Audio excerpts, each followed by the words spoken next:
All right, we've got our Ethernet here. So the first thing you want to do is just strip off some of this sheath. And you want to leave yourself maybe 1.5 to 2 inches, something like that. Just enough to be able to easily work with your wires. So you don't want it too short that it's going to be a pain, but you also don't want it too long that you got too much to work with. So you strip off a little bit of that. There's going to be a little fiber tail. Just cut that off. You're also going to have this little separator.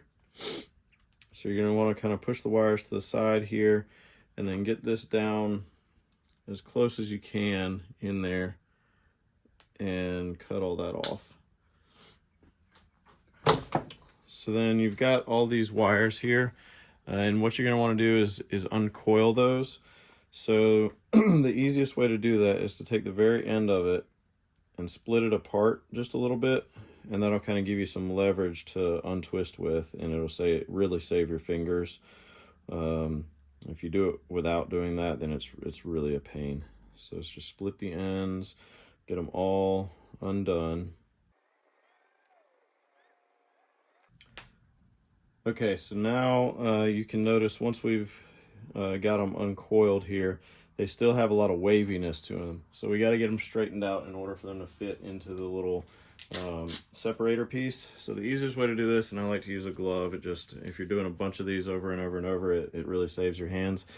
So what you're going to want to do is grab it and put some pressure on it and coil it kind of like you're trying to coil a ribbon for like a package for a birthday or Christmas present or something like that, and it'll straighten it right out. So you might have to go a couple different directions. You don't want to do it too much. This is solid wire, so you don't want to bend it too much, but you do want to get that crease or that coiling out of it, get it nice and straight.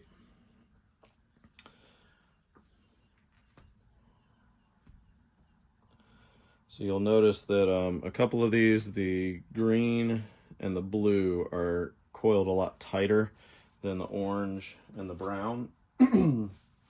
So they take a little bit more work.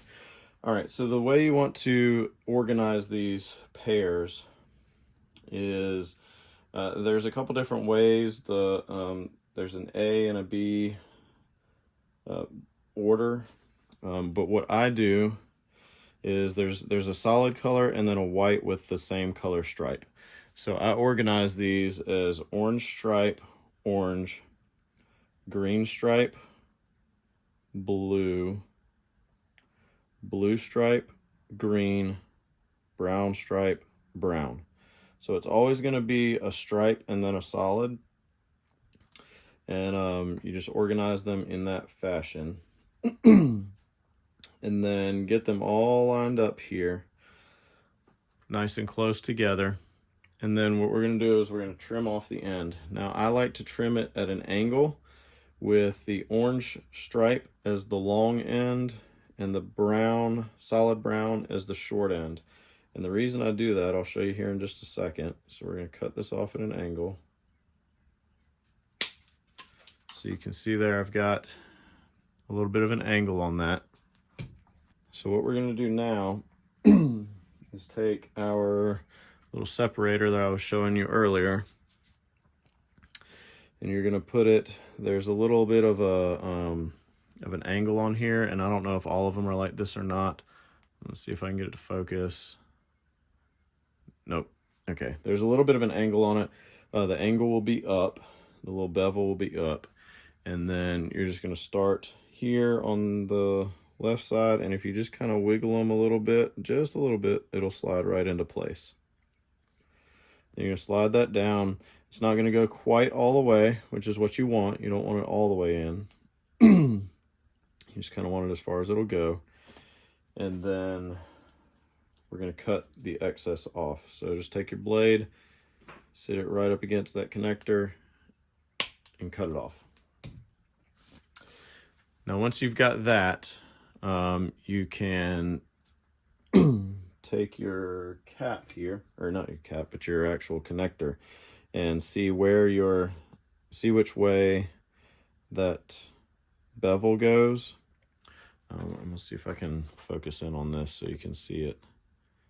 So if you can see in there, there's a little bit of a bevel right about there.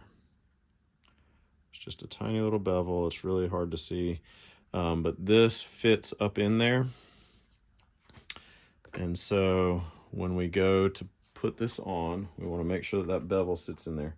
And what the easiest way to do this is to push the wires up just a little bit and then bend that straight, because it's got to go, the way it sits in this plug is your cable's here, and then the actual wires have to go up a little bit and then in. So you want to make that bend so that it slides in there nicely. So you're going to slide this in all the way. So you want this to be all the way in there, so it's seated nicely. You can kind of see that bevel there on the end right there. You want to make sure it's all the way in. You want to have a little bit of sheathing here, because these little tabs right here are going to bite into that and catch the sheath, and then it's going to crimp these little connectors right here. So our crimper just slides right on here. It's got the little blades right there, and you can watch. Let me see if we can zoom in here so you can see it a little better. All right, so it's got the little blades on there, and it's just going to crimp right up in there. And that's all there is to it. So you can see we bit down on there, we've crimped these up, and that cable's ready to go. That's how you terminate these RJ45 connectors. If you have any questions, just leave them in the comments. There are a couple different kind of connectors. They make some where the actual end of the connector has the holes in it, and you just thread the wires all the way through, and that takes a different kind of connector that'll cut off the excess when you terminate it. I don't have that type of crimper, so I bought this style of terminal. So